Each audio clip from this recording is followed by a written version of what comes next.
Mesdames, Mesdemoiselles, Messieurs, la nouvelle vient de tomber sur les téléscripteurs, sèche, aride, en 3 mots. Dieu est mort. Dieu s'est éteint il y a moins d'1 heure en son domicile paradisiaque à la suite d'une longue et cruelle maladie. Il était âgé. Il est encore trop tôt pour mesurer pleinement la portée de cette disparition dont les conséquences pèseront sur l'humanité tout entière. Tout ce que l'on peut dire actuellement, c'est que le gouvernement, réuni en séance extraordinaire moins d'1 heure après avoir appris la nouvelle, a décidé, en signe de deuil, d'interrompre pendant 1/4 d'heure les ventes d'armes que la France envoie traditionnellement aux pays du tiers-monde afin de contribuer en bonne place au génocide international.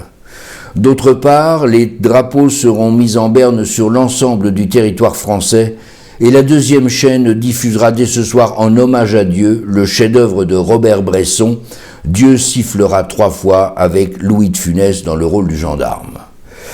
Par chance, si j'ose dire, dès que la nouvelle de la mort de Dieu a été rendue publique, un homme s'est proposé spontanément pour venir évoquer avec nous la mémoire de l'auteur du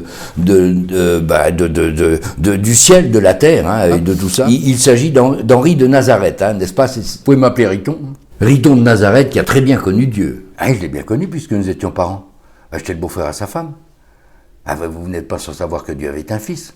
Eh bien, sa mère, Marie l'Immaculée, la femme de Dieu, donc, vous me suivez, avait un oncle dont le cousin germain du frère de la Bru était un Immaculé lui aussi. Je suis donc le beau-frère de la femme de Dieu. Comment Dieu était-il dans la vie courante? On dit qu'il était resté assez simple. Dieu était infiniment bon et infiniment aimable, oui. Comme ça il dit très justement dans sa biographie. Non, vous voyez, ce qui frappait d'emblée chez Dieu, c'était son égalité d'humeur, même quand il déconnait. Divinement, certes, mais bon... ça lui arrivait quand même. Souvent? Oui, quand même. La peste, Dachau, Hiroshima, le Covid, tout ça, c'est lui. Faut pas avoir honte de le dire. Riton de Nazareth, vous avez vécu dans l'intimité de Dieu. Était-il heureux? Non, je vous arrête. Il est inexact de dire que j'ai vécu dans l'intimité de Dieu. Alors, c'est mon beau-frère qui est au ciel. C'est lui qui connaissait très très bien Dieu. Oui, c'est vrai. On dit même que votre beau-frère était assis à la droite de Dieu. Oui, c'est normal, c'est la place du mort. Alors vous me demandiez tout à l'heure si Dieu était heureux. Eh bien, je vais vous faire une révélation qui ne manquera pas de vous surprendre. Dieu n'était heureux qu'en mangeant des nouilles. Dieu adorait les nouilles. L'œuvre de Dieu était immense, puisque, je le rappelle, c'est lui qui a créé le ciel, la terre, les étoiles. Et vous me coupez si je me trompe. C'est ça, le ciel, la terre, les étoiles, les nouilles aussi. L'univers entier a été créé par Dieu. Oui, mais maintenant que Dieu est mort, à qui va aller cette immense fortune? Dieu avait pris ses précautions avant de mourir. Il avait mis l'essentiel de son œuvre au nom du Père, du Fils et du Saint-Esprit. Une dernière question, Henri de Nazareth. Que va devenir le monde sans Dieu? C'est une excellente question et je vais vous répondre franchement.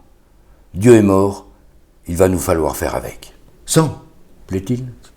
Dieu est mort, il va nous falloir faire sans, pas avec. Non, écoutez, je ne vous ai pas interrompu, alors s'il vous plaît, Dieu est mort, il va falloir nous y habituer. Et là, sans Dieu, je crains le pire. Dans un monde sans Dieu, les hommes vont avoir à subir les pires épreuves. Les bombes à neutrons, les impôts, les femmes infidèles, la famine dans le tiers-monde, l'augmentation du prix du caviar chez Pétrosian. Et au bout de tout ça, la mort. La mort? La mort. Nom de Dieu. Je vous en prie.